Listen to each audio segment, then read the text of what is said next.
Leviticus chapter 7. These are the regulations for the guilt offering, which is most holy. The guilt offering is to be slaughtered in the place where the burnt offering is slaughtered, and its blood is to be splashed against the sides of the altar. All its fat shall be offered, the fat tail and the fat that covers the internal organs, both kidneys with the fat on them near the loins, and the long lobe of the liver, which is to be removed with the kidneys. The priest shall burn them on the altar as a food offering presented to the Lord. It is a guilt offering.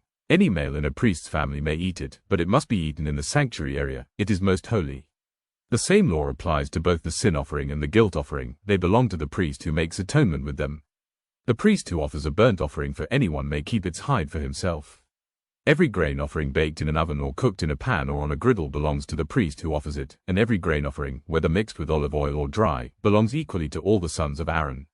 These are the regulations for the fellowship offering anyone may present to the Lord. If they offer it as an expression of thankfulness, then along with this thank offering they are to offer thick loaves made without yeast and with olive oil mixed in, thin loaves made without yeast and brushed with oil, and thick loaves of the finest flour well kneaded and with oil mixed in. Along with their fellowship offering of thanksgiving they are to present an offering with thick loaves of bread made with yeast. They are to bring one of each kind as an offering, a contribution to the Lord. It belongs to the priest who splashes the blood of the fellowship offering against the altar. The meat of their fellowship offering of thanksgiving must be eaten on the day it is offered. They must leave none of it till morning. If, however, their offering is the result of a vow or is a freewill offering, the sacrifice shall be eaten on the day they offer it, but anything left over may be eaten on the next day. Any meat of the sacrifice left over till the third day must be burned up. If any meat of the fellowship offering is eaten on the third day, the one who offered it will not be accepted. It will not be reckoned to their credit, for it has become impure. The person who eats any of it will be held responsible. Meat that touches anything ceremonially unclean must not be eaten, it must be burned up.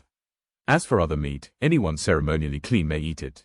But if anyone who is unclean eats any meat of the fellowship offering belonging to the Lord, they must be cut off from their people. Anyone who touches something unclean, whether human uncleanness or an unclean animal or any unclean creature that moves along the ground, and then eats any of the meat of the fellowship offering belonging to the Lord must be cut off from their people.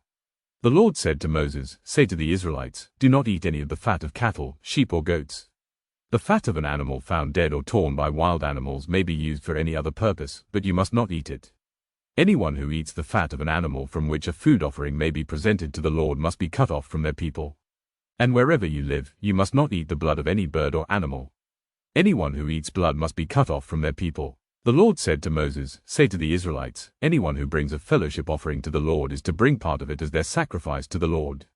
With their own hands they are to present the food offering to the Lord. They are to bring the fat, together with the breast, and wave the breast before the Lord as a wave offering. The priest shall burn the fat on the altar, but the breast belongs to Aaron and his sons. You are to give the right thigh of your fellowship offerings to the priest as a contribution. The son of Aaron who offers the blood and the fat of the fellowship offering shall have the right thigh as his share. From the fellowship offerings of the Israelites, I have taken the breast that is waved and the thigh that is presented and have given them to Aaron the priest and his sons as their perpetual share from the Israelites. This is the portion of the food offerings presented to the Lord that were allotted to Aaron and his sons on the day they were presented to serve the Lord as priests.